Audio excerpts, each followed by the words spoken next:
Hello viewers, আজ আমি আপনাদেরকে অন্য রকম শেপের একটি প্লান্টার তৈরি করে দেখাচ্ছি। দেখুন কিভাবে প্লান্টারটি তৈরি হচ্ছে।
আপনারা অনেকেই প্লান্টার বিভিন্নভাবে গাছ রোপণ করার জন্য ব্যবহার করুন।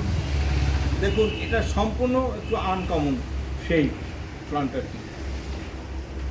যদি এই ধরনের প্লান্টারের শেপ আপনাদের ভালো লেগে থাকে তাহলে অবশ্যই কমেন্ট করবেন, লাইক করবেন, শেয়ার করবেন। আপনাদের অসংখ্য ধন্যবাদ।